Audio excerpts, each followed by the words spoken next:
ಮಾತಾಡಿ. ನಾನು ಕೋಲಾರದಿಂದ ಮಾತಾಡ್ತಾ ಇರೋದು. ನಾನು 1 ವರ್ಷದ ಹಿಂದೆ ಸತ್ಯನಾರಾಯಣ ಸಾರು ನಮ್ಗೆ ಪ್ರಾಡಕ್ಟ್ ಕೊಡ್ಸಿದ್ದು. ಎಸ್. ನಮ್ಗೆ ಪ್ರಾಡಕ್ಟ್ ತಗೊಳ್ಳೋ ಮೊದಲು ತುಂಬಾ ತರ ಕಾಯಿಲೆ ಇತ್ತು ಸರ್. ಪೈಲ್ಸ್ ಇತ್ತು, ಆಮೇಲೆ ಲೋ BP ಆಗೋದು, ಹಾರ್ಟ್ ಬೀಟು 180 ಹೊಡಿತಾ ಇತ್ತು ಸರ್. ಎಷ್ಟೋ ಸರಿ ಆಸ್ಪತ್ರೆಗೆ ಅಡ್ಮಿಟ್ ಆಗಿ ವಾಪಸ್ ಬರ್ತೀನೋ ಇಲ್ವೋ ಅಂತ ಇಲ್ಲಿ ಅಕ್ಕಪಕ್ಕದವರಿಗೆಲ್ಲ ಭಯ ಇತ್ತು. ಅಷ್ಟರ ಮಟ್ಟಿಗೆ ನನಗೆ ಸೀರಿಯಸ್ ಆಗ್ತಾ ಇತ್ತು ಸರ್. ಆಮೇಲೆ ನರ ಎಳೆಯುವುದು.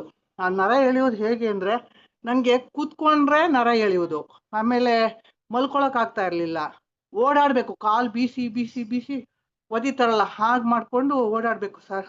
ಅಷ್ಟು ಕಷ್ಟ ಇತ್ತು. ಅದು 3 ವರ್ಷ ಟ್ರೀಟ್ಮೆಂಟ್ ಮಾಡ್ತಾ ಇದ್ದೆ. ಪ್ರತಿ ವರ್ಷ ಚಳಿಗಾಲದಲ್ಲಿ ಬರೋದು, 3-4 ತಿಂಗಳು ಇರೋದು ಸರ್. ಅದು ಡಾಕ್ಟ್ರುಗಳಿಗೂ ಅದೊಂದು ಸವಾಲಾಗಿತ್ತು. ಮತ್ತೆ ಮರುವು, ತುಂಬ ಮರುವು, ಈ ರೀತಿ ಕಾಯಿಲೆಗಳು ಹೊತ್ತಿದ್ದಕ್ಕೋ ಏನೋ ಮರುವು ಜಾಸ್ತಿ ಇತ್ತು. ಆಮೇಲೆ ಥೈರಾಯ್ಡ್ ಪ್ರಾಬ್ಲಮ್ ಇತ್ತು ಸರ್.